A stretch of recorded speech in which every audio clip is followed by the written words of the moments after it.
Right into it. We got 2006 Chrysler Town & Country with a bad passenger rear wheel bearing. We're going to take that sucker off and we're going to get that thing switched out today. I'm going to show you how to do it. So first thing we're going to do is start with jacking up that passenger side and make sure you break those lug nuts loose before you jack that tire off the ground. Alright. Okay.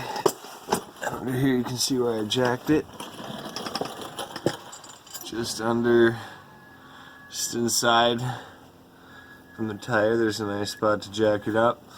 And just for extra safety, I placed some blocks of wood in case the jack should fail or something should drop. And yes, that's how you jack this one up. Jacked up, I got my impact. One of the things I like to do is keep like a bucket or a tote next to my project area. That way you can toss in all your bolts and your nuts and your whatevers, not lose them and like while I'm working outside in the snow. So now I'm going to take the lug nuts off and remove the tire. Now we have the tire off, and the first thing you have to do is take off the brake caliper, and you need a 7mm Allen. I have one on a ratchet adapter, and you want to remove inside these rubber like bushings, not bushings, just covers. There's one here and one right here, and you just take those off. And watch your spring clips though when you try to pull this up. Just grab a flathead and just pry this out of the way, and then just set this aside, and then we will move on to the next step. Have the caliper off. They do feel like they spin forever, these Allens, so just make sure you got them off because you don't want to damage these threads. And I also had to use a hammer and just kind of tap up on it to break it loose from the rudder.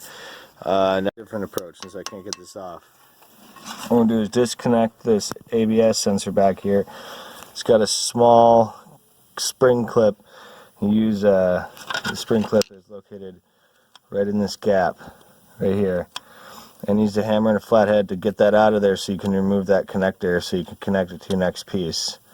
And then I'm just going to take out the bolts that hold the wheel bearing in, and then I can try to get this off when it's on the ground or something.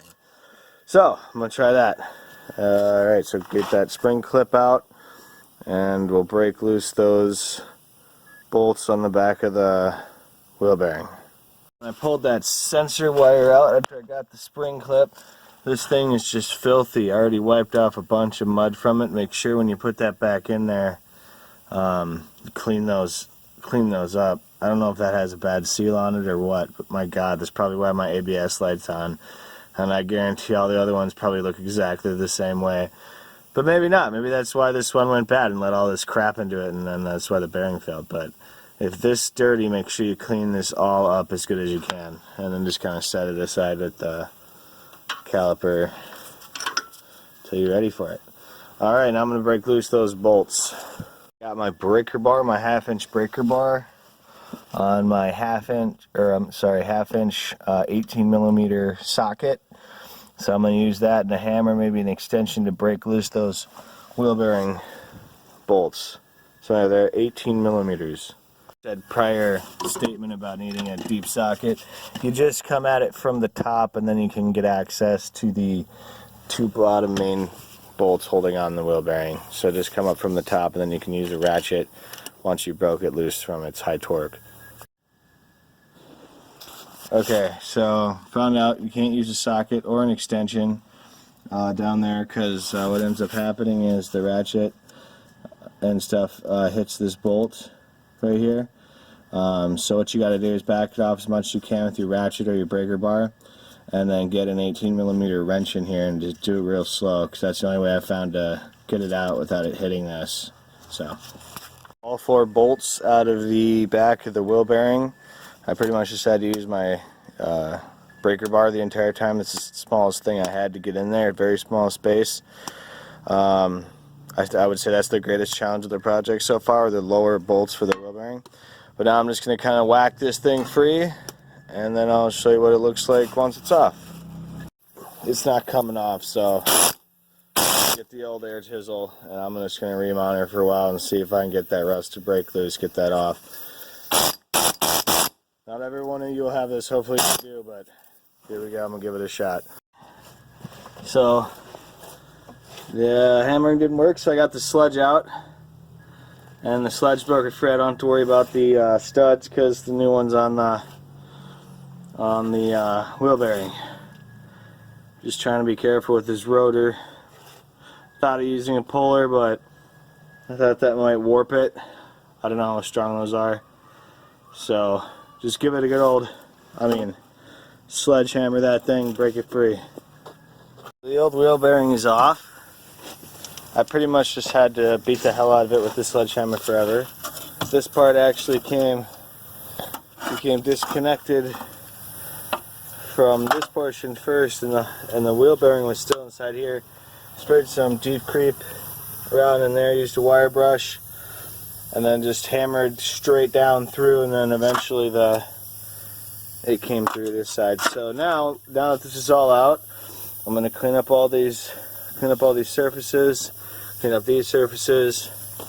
Gonna go to the bench grinder and get a little bit of this rust off of these bolts, and then next step is I'll show you how we screw it all back together. So I got the threads cleaned up on the bolts, put those in here. I got my new bearing, and remember when you put this in, this ABS sensor connector is on the top side, so you have to put it in like this. At least that's how the stock one was on mine. So now we're just going to this goes all the way on the outside of the brake there, the parking brake, which is kind of weird design, and you also get a new retaining clip, at least with my bearing. And I used a grinder, the wire wheel, to polish up the general surfaces, even on the inside and outside of the rotor, just to give it a good luck to not seize up in the future if I have to come back in. Hopefully not ever. So alright, so now I'm going to line up, hold the bearing in place and line up a couple bolts and see if I can get a couple threads started by hand. Okay, we got our bolts started by hand, top and bottom. Everything seemed to go in place. Now I'm going to take my 18mm 1/2-inch drive and just try to tighten them down equally. For the bottoms, I'm going to try to go in by hand as far as I can because there's not much space. So we'll see if we can avoid that with the threads being cleaner than when I was taking it off. So that's what we'll do. And it calls, don't hold me liable to this. I read online, it calls for 180 foot-pounds of torque per bolt. My torque wrench only goes to 150, so I'm just going to put them on as tight as I can and just use common sense. So yeah, so that's what I'm going to do. So now I'm going to tighten these up and then we'll go on from there. The main bolts tightened for the wheel bearing using a breaker bar and 18mm 1/2-inch drive. I used a ratchet to get the most of it down and done it by hand so it went on evenly. And then I did it sort of like a crisscross until I tightened it all the way.